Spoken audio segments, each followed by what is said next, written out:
मोहनपुर नामक एक गांव में राधा अपने माता पिता के साथ रहा करती थी। राधा अपनी मम्मी पापा की इकलौती बेटी थी। उसके पिताजी बीमारी के कारण घर पर ही सोए रहते थे। उसकी माँ स्कूल में टीचर की नौकरी करती थी। बड़ी मुश्किल से राधा को देवघर में एक ऑफिस में नौकरी मिली थी। राधा खुश होकर घर आती है और अपनी माँ को आवाज लगाती है, माँ जल्दी आओ। माँ, मेरे पास तुम्हारे लिए खुशखबरी है।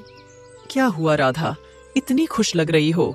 माँ, पहले ये बताओ पापा कैसे हैं? ठीक है बेटी, वो दवा खाकर सो गए हैं। माँ, मुझे नौकरी मिल गई है और उसकी सैलरी पूरी 10,000 है। क्या? मुझे तो यकीन ही नहीं हो रहा है। तभी उसके फोन की घंटी बजती है और राधा की माँ फोन उठाती है। हेलो जी, कौन बोल रहे हैं? जी, मैं डॉक्टर प्रीतम बोल रहा हूँ। वो मुझे आपके पति की आई रिपोर्ट के बारे में बताना था। हाँ डॉक्टर साहब, कहिए, क्या रिपोर्ट आई है? आपके पति की रिपोर्ट बहुत खराब है। शरीर में काफ़ी इन्फेक्शन बढ़ गया है।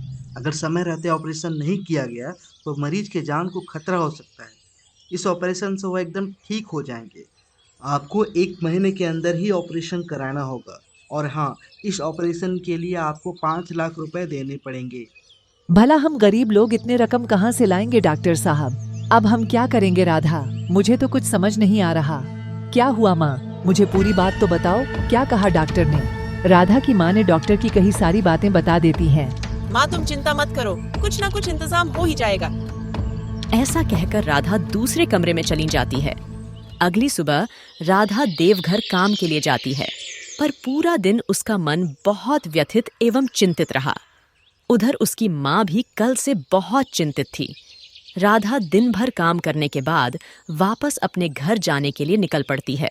टेम्पू वाले भैया, और टेम्पू वाले भैया, रुको रुको, मोहनपुर चलना है, चलो। अरे भैया, टेम्पो क्यों रोक दी? अभी तो और आगे जाना है, चलो। बहन जी, गाड़ी का पेट्रोल खत्म हो गया है। अब गाड़ी आगे नहीं जाएगी, आपको आगे पैदल ही जाना होगा। हे भगवान, क्या मुसीबत है। आज का दिन ही पूरा खराब रहा। अब आगे पैदल ही जाना पड़ेगा। नया शिकार बहुत दिनों से इस पेड़ पर मेरा आश्रय रहा है। अब इस लड़की के शरीर में मेरा आश्रय रहेगा।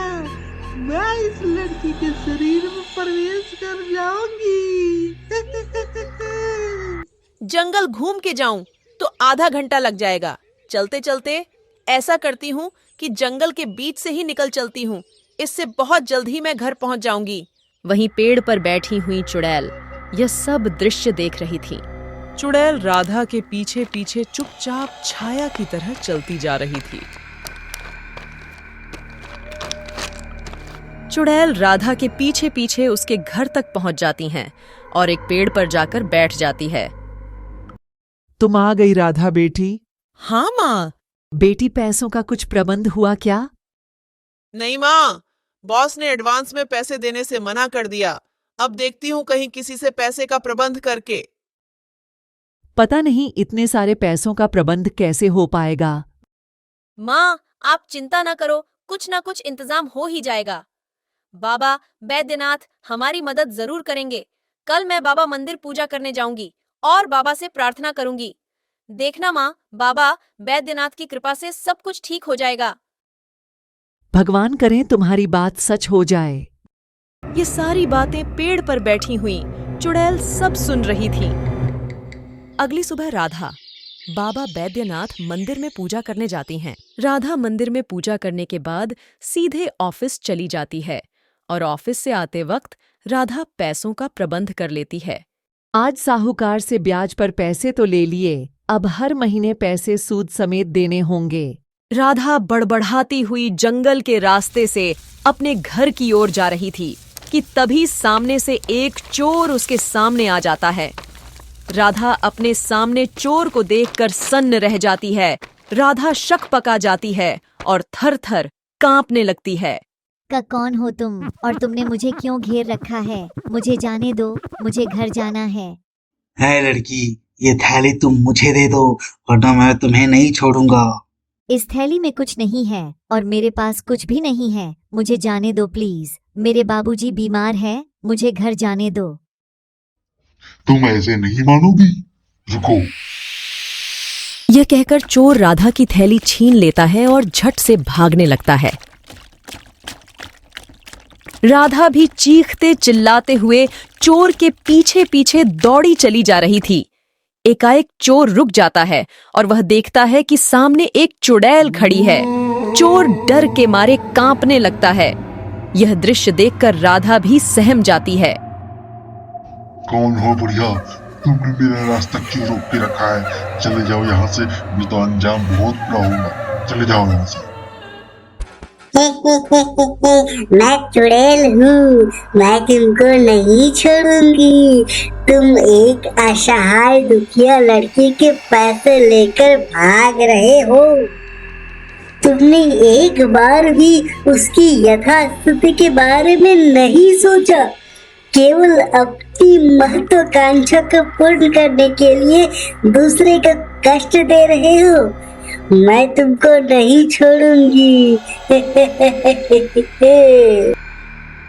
अरे बाप रे, ये चुड़ैल तो मेरे पीछे ही पड़ गई है। चल भाग चलते हैं, जान है तो जहान है। यह कहकर चोर थैली को वहीं छोड़कर झटपट भाग चला। बेटी, मैं तुझे कुछ नहीं करूंगी, डरो मत। ये थैली तुम उठा लो। मैं आपका बहुत शुक्रगुजार रहूंगी। आपने मेरी विपरीत परिस्थिति में मेरी सहायता की। आप अगर आज मेरी मदद ना करते तो मेरे सारे पैसे लुट जाते। बेटी, मैं तुम्हारा शिकार करने वाली थी, पर जब मैंने तुम्हारी परिस्थितियों को देखा तो मेरा हृदय परिवर्तन हो गया। बेटी, ये लो, मैं तुम्हें कुछ और पैसे दे रही हूँ। इससे तुम्हारी परिस्थितियाँ काफी हद तक ठीक हो जाएगी। राधा चुड़ैल के पैसे झोली में भरकर घर चली जाती हैं।